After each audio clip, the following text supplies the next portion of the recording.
Mas Farisi, mungkinkah memajukan ekonomi tanpa mengeksploitasi kekayaan alam kita secara berlebihan seperti yang dilakukan sekarang? Saya kira jelas dari undang-undang yang kita punya tidak untuk setiap sumber daya yang dieksploitasi dalam kepentingan industri hilirisasi pertambangan itu kan ada AMDAL ada. Jadi sesungguhnya dari sejak awal, mari kita lihat misalnya proses di IUP, dari IUP ke MODI ke RKB, di situ selalu jelas ada AMDAL-nya, ada soal jaminan reklamasi, ada bagaimana dengan meningkatkan. Tapi dijalankan nggak oleh pengusaha? Nah itu kan pengawasan AMDAL kan oleh pemerintah. Ya. Nah hanya nanti ini sekaligus ke depan ya. Kalau saya melihat ini ada hal yang serius yang mesti dikerjakan oleh pemerintah. Termasuk dalam hal soal pengawasan AMDAL. Karena di undang-undang itu siapa yang menerbitkan AMDAL dia yang mengawasi. Nah sekarang kita lihat misalnya GAK. Kenapa GAK mudah pengawasan AMDALnya? Karena dia IUP yang diterbitkan oleh pemerintah pusat, maka pengawasan AMDALnya oleh Kementerian Lingkungan Hidup. Nah sekarang yang ada di IUP IUP nikel itu ada yang diterbitkan oleh pemerintah daerah. Dan kalau pemerintah daerah yang terbitkan, AMDALnya pengawasnya juga oleh Dinas Lingkungan Hidup Kabupaten.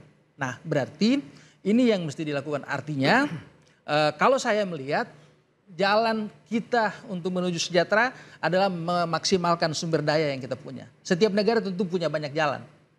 Yang kita punya salah satunya adalah sumber daya alam. Makanya Pak Presiden, Pak Bahlil mendorong hilirisasi. Dan hilirisasi itu tentu lebih tinggi tingkatannya, manfaatnya dibanding menjual tanah air yang sebelumnya.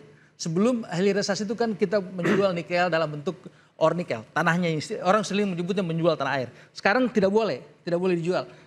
Pabriknya ada di sini. Bahwa ini masih ada yang tidak terlalu sempurna, misalnya dalam tanda petik ada yang protes karena banyak menguntungkan smelter dari Cina, itu saya kira jangka pendek saja. Karena saya kira sekarang ini sudah mulai banyak smelter yang dimiliki oleh BUMN, yang dimiliki oleh pengusaha nasional. Jadi saya kira bagi saya kalau saya melihat dan itu yang sekarang direncanakan oleh pemerintah, hilirisasi adalah salah satu jalan yang penting untuk kita menjadi lebih sejahtera. Tapi tetap saja tidak boleh dibiarkan eksploitasi sumber daya alam kita dengan tidak melakukan mitigasi atas kerusakannya. AMDALnya mesti bagus, jangan lagi ada AMDAL yang hanya diselesaikan di atas meja saja. Tanpa ada di bawah meja kan. Okay. Maksudnya dia AMDAL dokumen. Tidak ada staf yang awasi di lapangan. Dan itu pekerjaan kita yang mesti dilakukan oleh pemerintah. Baik, saya ke Mas Ari. Mas Ari melihatnya pengawasan itu beneran ada pengawasan atau hanya rayuan gombal saja? Soal keputusan pencabutan atau prosesnya? Enggak, pengawasan selama ini kalau setiap perusahaan tambang itu ada pengawasan oleh pemerintah. Tidak akan ada tambang di Raja Ampat. Karena itu jelas. Kalau ada pengawasan dari awal, itu tidak akan ada tambang di Raja Ampat. Tidak akan ada kasus 300 triliun kemarin ya? 300 triliun. Jadi sebenarnya ini makanya akumulasi sebenarnya. Saya berharap juga Pak Toto gitu sebagai komisi 12 gitu ya. Ini harus kita pastikan kerangka hukum apa yang sebenarnya kita untuk memastikan 4 IUP yang dicabut itu bisa betul-betul diimplementasikan. Termasuk bagaimana pemulihan.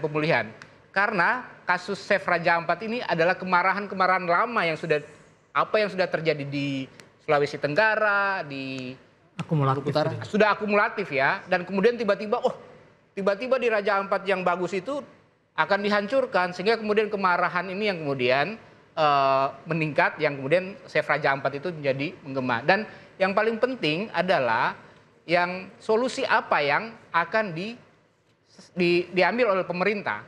Nah solusi ini juga diawasi gitu Pak.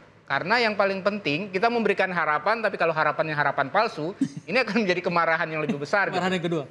Karena kita takut ini hanya meredam keresahan publik. Ya, perdebatan publik ya gitu ya. Sehingga kemudian kita redam dulu dengan 4 ini walaupun kita tinggalin 1 gitu. Nah, kalau kemudian solusi-solusi ini tidak memiliki kepastian, ini akan terus meningkat. Karena apa yang terjadi dengan Chef Raja Ampat itu adalah gerakan publik gitu ya, gerakan rakyat yang kemudian meminta pemerintah karena pengawasan-pengawasan yang dilakukan ini tidak pernah selesai gitu. Baik, silakan Mas Melki. Iya, saya kira dalam konteks hilirisasi nikel, Indonesia ini dia tidak sedang berdaulat. Ketika modalnya datang banyak dari Tiongkok, tenaga kerjanya datang dari Tiongkok, gitu ya, teknologinya datang dari Tiongkok, lalu kemudian hasil olahannya itu kemudian lebih banyak diekspor ke Tiongkok. Sehingga kalau ada yang membanggakan bahwa hilirisasi ini menguntungkan kita, itu keliru. Lalu yang kedua, kita mesti paham bahwa ada yang namanya fenomena kutukan sumber daya alam. Negara-negara yang punya kekayaan alam itu seringkali tidak berdampak pada kesejahteraan. Karena tambang itu tidak berkelanjutan. Dia ekonomi yang rapuh, yang instan. Sehingga kalau kita memaksa orang-orang di timur yang notabene ruang hidupnya selama ini bergantung kepada pertanian, bergantung kepada laut, lalu kita paksa untuk kemudian mereka bergantung pada sektor tambang, maka yang bermasalah itu bukan mereka, tapi elit politik yang sedang berkuasa hari ini. Saya kira begitu. Oke, Mas Toto, silakan. Ya. Langsung ditanggapi. Baik, jadi saya ingin mengatakan bahwa SIF Raja Ampat itu harus kita terjemahkan, Raja Ampat tidak kiamat. Nah, kita sudah mengambil langkah yang tepat, 4 IUP dicabut, Mas Melki masih belum terlalu yakin, Mas Ari juga masih berharap benar-benar terjadi, kita pastikan nanti bahwa itu betul-betul terjadi. Nah, kemudian ada proses reklamasi yang harus dilakukan supaya Raja Ampat menjadi tempat yang tetap menarik bagi kunjungan wisata. Lalu kita jangan lagi banyak mengembangkan tentang kekurangan-kekurangan Raja Ampat ya. Kita harus mengasihi Raja Ampat supaya pariwisata kita tidak hancur. GAK itu menjadi PR kita terakhir, tapi itu bukan persoalan yang sulit karena ini juga milik pemerintah juga. Kita nanti bisa bicara dengan baik-baik bagaimana apakah ini kan baru 160 hektar yang ditambang itu. Apakah kita buat pertambangan terbatas ya itu dulu aja sudah, setelah itu tidak dilanjutkan. Dan kita akan melakukan kajian pengawasan, ya kita terjemahkan pengawasan ketat pemerintah itu seperti apa. Saya harap LSM, Greenpeace terlibat di dalamnya dan kita jaga bersama-sama supaya kepercayaan publik tetap kuat dan Raja Ampat menjadi masa depan Indonesia kita bersama yang kita cintai. Baik. Itu saya kira penting. Baik, Raja Ampat hanya ada satu di dunia dan satu-satunya punya Indonesia. Jangan sampai gambaran surga yang ada di dunia itu hilang hanya karena keserakahan manusia. Saya Anissa Dasuki, kita jumpa lagi interupsi pekan depan. Sampai jumpa.